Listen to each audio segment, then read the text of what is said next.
यथा दृष्टिस्तथा मनः।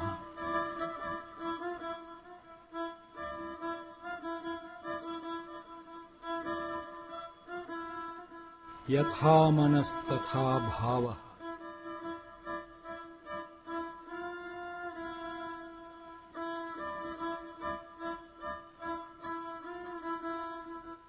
यथा भावस्तथा यत्नः।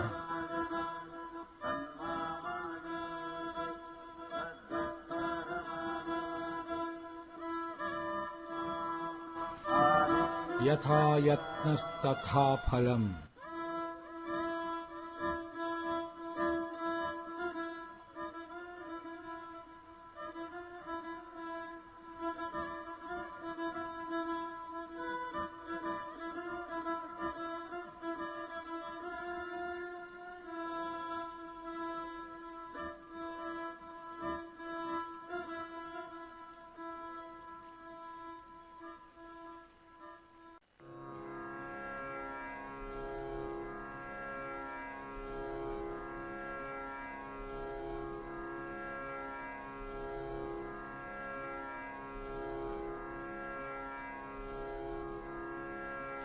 हरिः ॐ। अथैकादशोऽध्यायः। विश्वरूपदर्शनयोगः। अर्जुन उवाच मदनुग्रहाय परमं गुह्यमध्यात्मसंहितं यत्त्वयोक्तं वचस्तेन मोहोऽयं विगतो मम। अर्जुन उवाच मदनुग्रहाय परमं गुह्यमध्यात्मसंहितं यत्त्वयोक्तं वचस्तेन मोहोऽयं विगतो मम। भवाप्ययौ हि भूतानां श्रुतौ विस्तरशो मया त्वत्तः कमलपत्राक्ष माहात्म्यमपि चाव्ययम्। भवाप्ययौ हि भूतानां श्रुतौ विस्तरशो मया त्वत्तः कमलपत्राक्ष माहात्म्यमपि चाव्ययम्। एवमेतत् यथार्थ त्वमात्मानं परमेश्वर द्रष्टुमिच्छामि ते रूपम् ऐश्वरं पुरुषोत्तम। एवमेतत् यथार्थ त्वमात्मानं परमेश्वर द्रष्टुमिच्छामि ते रूपम् ऐश्वरं पुरुषोत्तम। मन्यसे यदि तच्छक्यं मया द्रष्टुमिति प्रभो योगेश्वर ततो मे त्वं दर्शयात्मानमव्ययम्। मन्यसे यदि तच्छक्यं मया द्रष्टुमिति प्रभो योगेश्वर ततो मे त्वं दर्शयात्मानमव्ययम्। श्रीभगवान् उवाच पश्यामे पार्थरूपाणि शतशोऽथ सहस्रशः नानाविधानि दिव्यानि नानावर्णाकृतीनि च। श्रीभगवान् उवाच पश्यामे पार्थरूपाणि शतशोऽथ सहस्रशः नानाविधानि दिव्यानि नानावर्णाकृतीनि च। पश्यादित्यान् वसून् रुद्रान् अश्विनौ मरुतस्तथा बहूनि अदृष्टपूर्वाणि पश्याश्चर्याणि भारत। पश्यादित्यान् वसून् रुद्रान् अश्विनौ मरुतस्तथा बहूनि अदृष्टपूर्वाणि पश्याश्चर्याणि भारत। इहैकस्थं जगत्कृत्स्नं पश्याद्य सचराचरं मम देहे गुडाकेश यच्चान्यत् द्रष्टुमिच्छसि।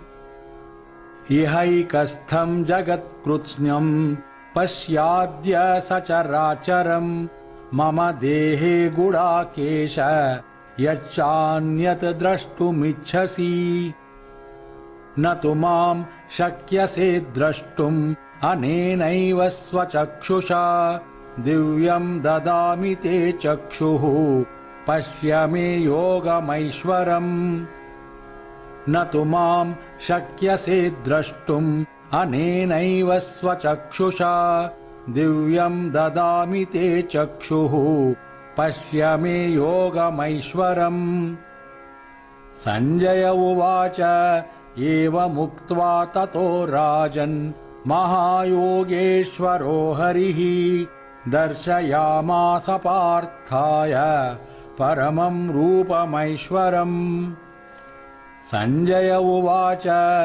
एवमुक्त्वा ततो राजन् महायोगेश्वरो हरिः दर्शयामास पार्थाय परमं रूपमैश्वरम् अनेकवक्त्रनयनम् अनेकाद्भुतदर्शनम् अनेकदिव्याभरणम् दिव्यानेकोद्यतायुधम् अनेकवक्त्रनयनम् अनेकाद्भुतदर्शनम् अनेकदिव्याभरणम् दिव्यानेकोद्यतायुधम् दिव्यमाल्याम्बरधरम् दिव्यगन्धानुलेपनम् सर्वाश्चर्यमयम् देवम् अनन्तम् विश्वतोमुखम् दिव्यमाल्याम्बरधरम् दिव्यगन्धानुलेपनम् सर्वाश्चर्यमयम् देवम् अनन्तम् विश्वतोमुखम्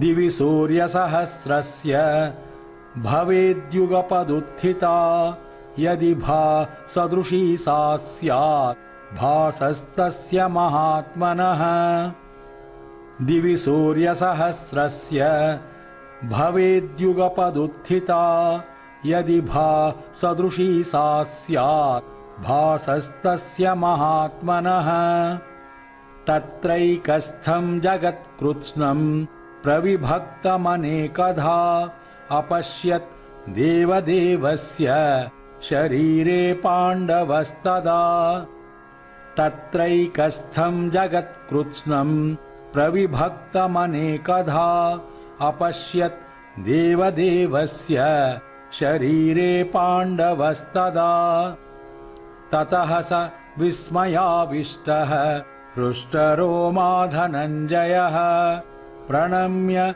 शिरसा देवं कृताञ्जलिरभाषत ततः स विस्मयाविष्टः हृष्टरोमा धनञ्जयः प्रणम्य शिरसा देवं कृताञ्जलिरभाषत अर्जुन उवाच पश्यामि देवांस्तव देवदेहे सर्वांस्तथा भूतविशेषसङ्घान् ब्रह्माणमीशं कमलासनस्थं ऋषींश्च सर्वान् उरगांश्च दिव्यान् अर्जुन उवाच पश्यामि देवांस्तव देवदेहे सर्वांस्तथा भूतविशेषसङ्घान् ब्रह्माणमीशं कमलासनस्थं ऋषींश्च सर्वान् उरगांश्च दिव्यान् अनेकबाहूदरवक्त्रनेत्रं पश्यामि त्वां सर्वतोऽनन्तरूपम् नान्तं न मध्यं न पुनस्तवादिं पश्यामि विश्वेश्वर विश्वरूपा अनेकबाहूदरवक्त्रनेत्रं पश्यामि त्वां सर्वतोऽनन्तरूपम् नान्तं न मध्यं न पुनस्तवादिं पश्यामि विश्वेश्वर विश्वरूपा किरीटनं गदिनं चक्रिणं च तेजोराशिं सर्वतो दीप्तिमन्तं पश्यामि त्वां दुर्निरीक्ष्यं समन्तात् दीप्तानलार्कद्युतिम् अप्रमेयम् किरीटनं गदिनं चक्रिणं च तेजोराशिं सर्वतो दीप्तिमन्तम् पश्यामि त्वां दुर्निरीक्ष्यं समन्तात् दीप्तानलार्कद्युतिम् अप्रमेयम् त्वमक्षरं परमं वेदितव्यं त्वमस्य विश्वस्य परं निधानं त्वमव्ययः शाश्वतधर्मगोप्ता सनातनस्त्वं पुरुषो मतो मे त्वमक्षरं परमं वेदितव्यं त्वमस्य विश्वस्य परं निधानं त्वमव्ययः शाश्वतधर्मगोप्ता सनातनस्त्वं पुरुषो मतो मे अनादिमध्यान्तमनन्तवीर्यम् अनन्तबाहुं शशिसूर्यनेत्रं पश्यामि त्वां दीप्तहुताशवक्त्रं स्वतेजसा विश्वमिदं तपन्तम्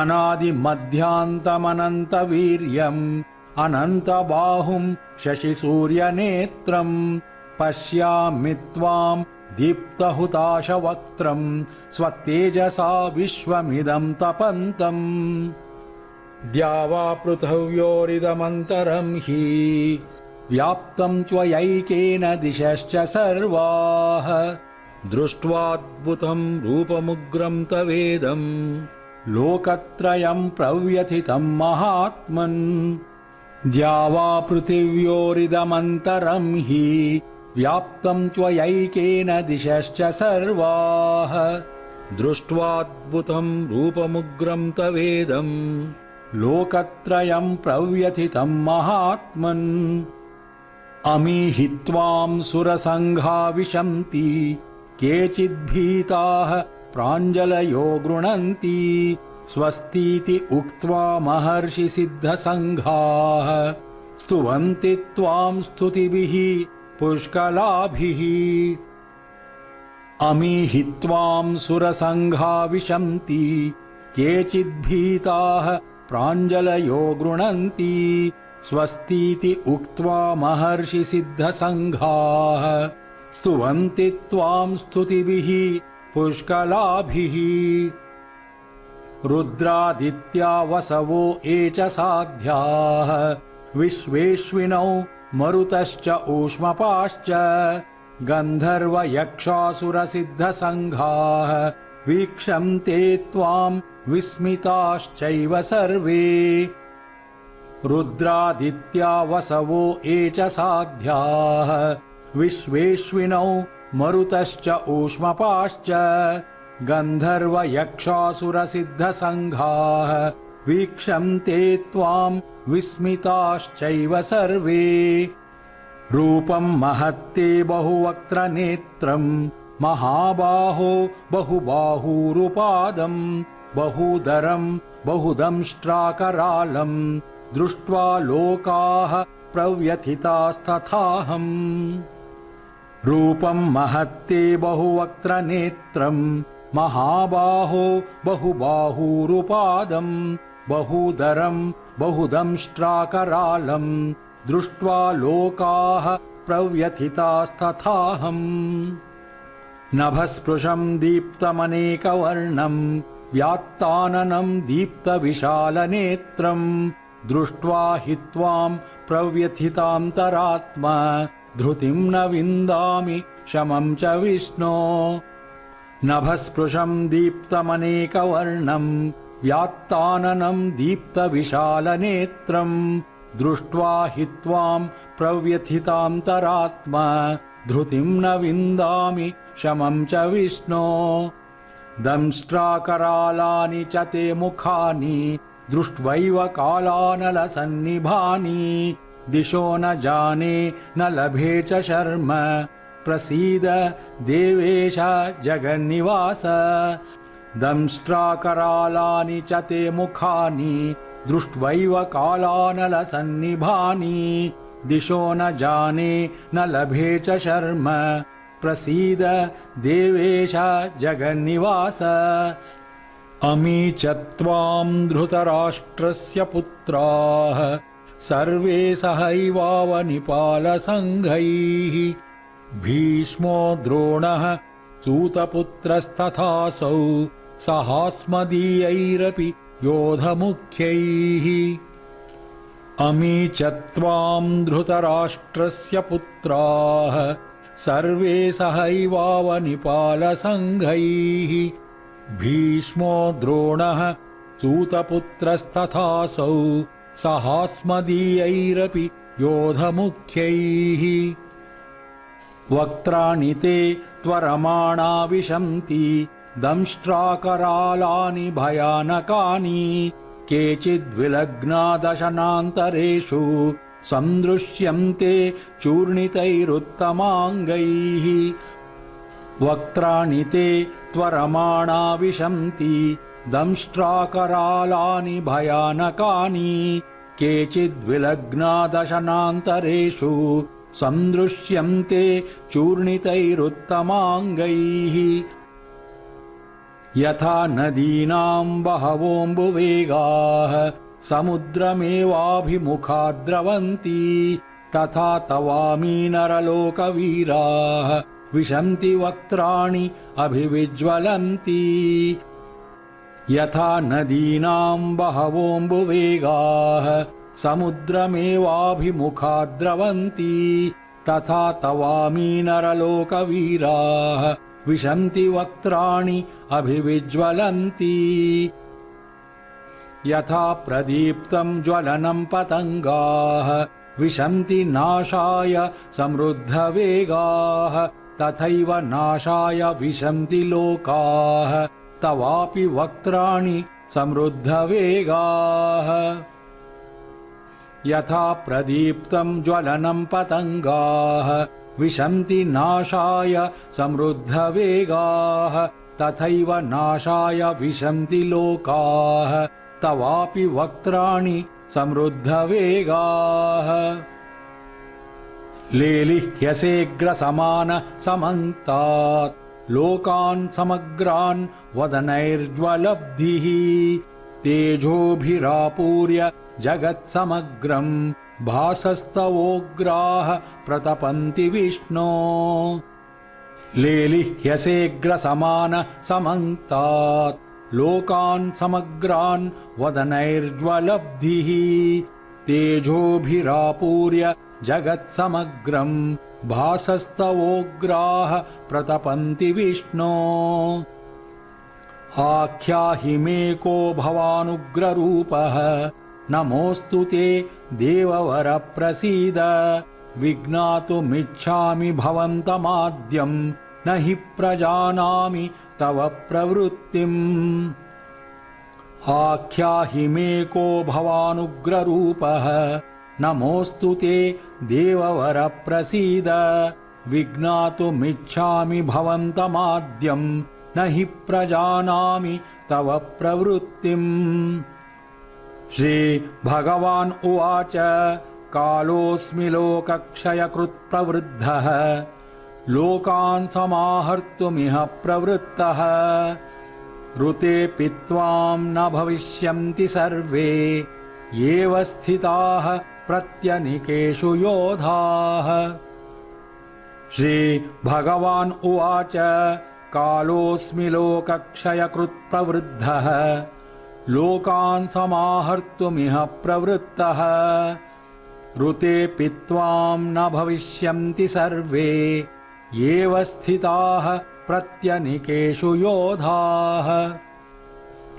तस्मात् त्वमुत्तिष्ठ यशो लभस्व जित्वा शत्रून् भुङ्क्ष्व राज्यं समृद्धं मया एवैते निहताः पूर्वमेव निमित्तमात्रं भव सव्यसाचिन् तस्मात् त्वमुत्तिष्ठ यशो लभस्व जित्वा शत्रून् भुङ्क्ष्व राज्यं समृद्धं मया एवैते निहताः पूर्वमेव निमित्तमात्रं भव सव्यसाचिन् द्रोणं च भीष्मं च जयद्रथं च कर्णं तथान्यानपि योधवीरान् मया हतांस्त्वं जहिमा व्यतिष्ठाः युध्यस्व जेतासि रणे सपत्नान् द्रोणं च भीष्मं च जयद्रथं च कर्णं तथान्यानपि योधवीरान् मया हतांस्त्वं जहिमा व्यतिष्ठाः युध्यस्व जेतासि रणे सपत्नान्। सञ्जय उवाच एतत् श्रुत्वा वचनं केशवस्य कृताञ्जलिर्वेपमान किरीटी नमस्कृत्वा भूय एवाह कृष्णं सदद्गदं भीतभीतः प्रणम्य। सञ्जय उवाच एतत् श्रुत्वा वचनं केशवस्य कृताञ्जलिर्वेपमान किरीटी नमस्कृत्वा भूय एवाह कृष्णं सदद्गदं भीतभीतः प्रणम्य। अर्जुन उवाच स्थाने हृषीकेश तव प्रकीर्त्य जगत् प्रहृष्यति अनुरज्यते च रक्षांसि भीतानि दिशो द्रवन्ति सर्वे नमस्यन्ति च सिद्धसङ्घाः। अर्जुन उवाच स्थाने हृषीकेश तव प्रकीर्त्य जगत् प्रहृष्यति अनुरज्यते च रक्षांसि भीतानि दिशो द्रवन्ति सर्वे नमस्यन्ति च सिद्धसङ्घाः। कस्माच्च तेनानमेरन्महात्मन् गरीयसे ब्रह्मणोऽप्यादिकर्त्रे अनन्तदेवेश जगन्निवास त्वमक्षरं सदसत्तत्परं यत्। कस्माच्च तेनानमेरन्महात्मन् गरीयसे ब्रह्मणोऽप्यादिकर्त्रे अनन्तदेवेश जगन्निवास त्वमक्षरं सदसत्तत्परं यत्। त्वमादिदेवः पुरुषः पुराणः त्वमस्य विश्वस्य परं निधानं वेत्तासि वेद्यं च परं च धाम त्वया ततं विश्वमनन्तरूप। त्वमादिदेवः पुरुषः पुराणः त्वमस्य विश्वस्य परं निधानं वेत्तासि वेद्यं च परं च धाम त्वया ततं विश्वमनन्तरूप। वायुर्यमः अग्निर्वरुणः शशाङ्कः प्रजापतिस्त्वं प्रपितामहश्च नमो नमस्तेऽस्तु सहस्रकृत्वः पुनश्च भूयोऽपि नमो नमस्ते।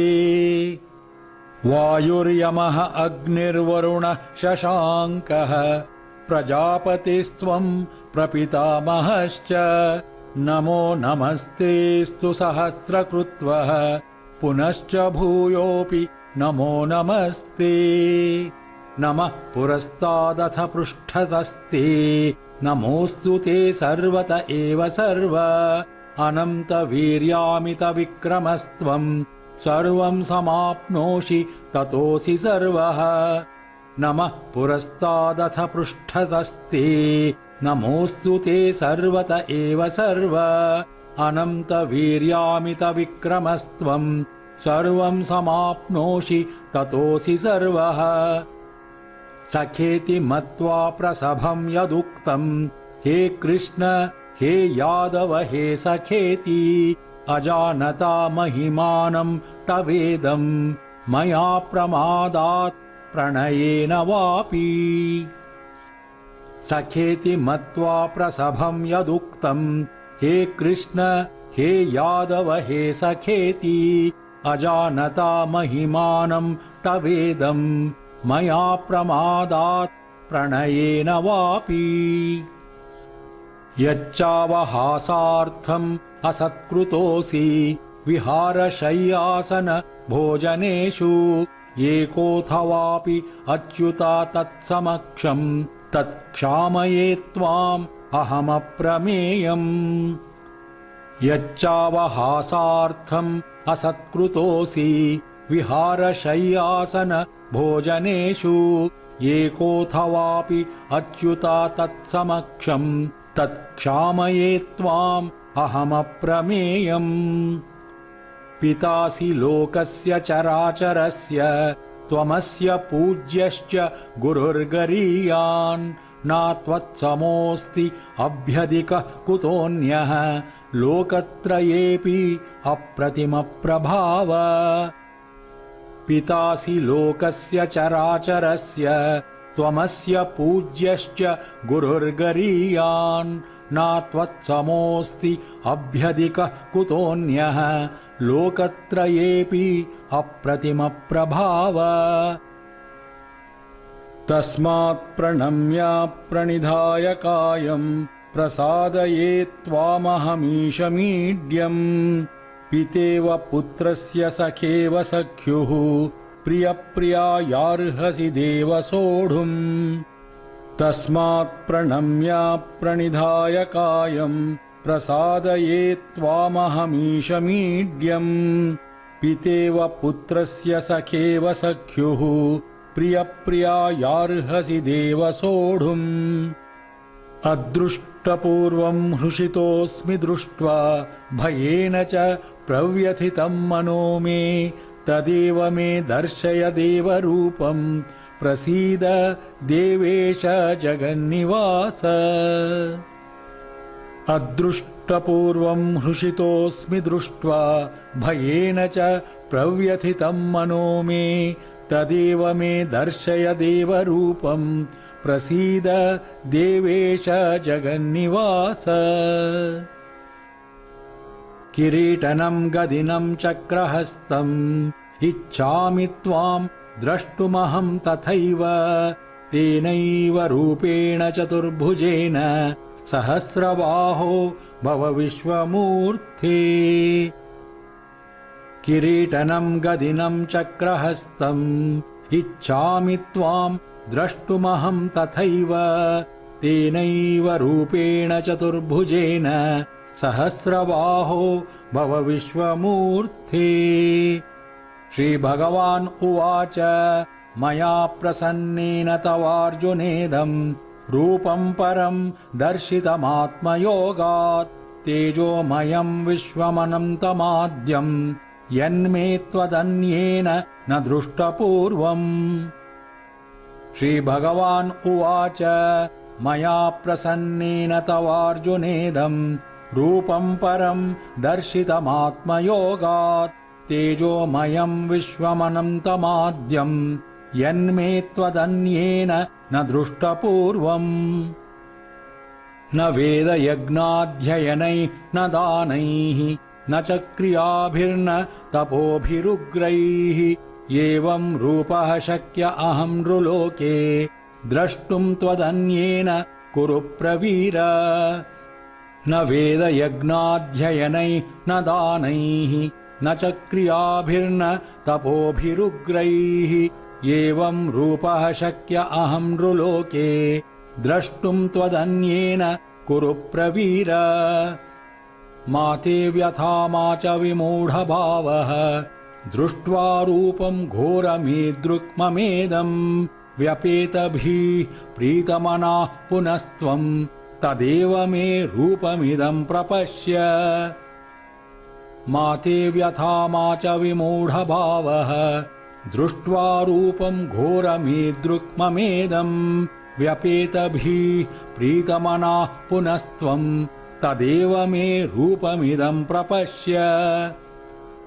सञ्जय उवाच इत्यर्जुनं वासुदेवस्तथोक्त्वा स्वकं रूपं दर्शयामास भूयः आश्वासयामास च भीतमेनं भूत्वा पुनः सौम्य वपुर्महात्मा सञ्जय उवाच इत्यर्जुनं वासुदेवस्तथोक्त्वा स्वकं रूपं दर्शयामास भूयः आश्वासयामास च भीतमेनं भूत्वा पुनः सौम्य वपुर्महात्मा अर्जुन उवाच दृष्ट्वेदं मानुषं रूपं तव सौम्यं जनार्दन इदानीमस्मि संवृत्तः सचेताः प्रकृतिं गतः। अर्जुन उवाच दृष्ट्वेदं मानुषं रूपं तव सौम्यं जनार्दन इदानीमस्मि संवृत्तः सचेताः प्रकृतिं गतः।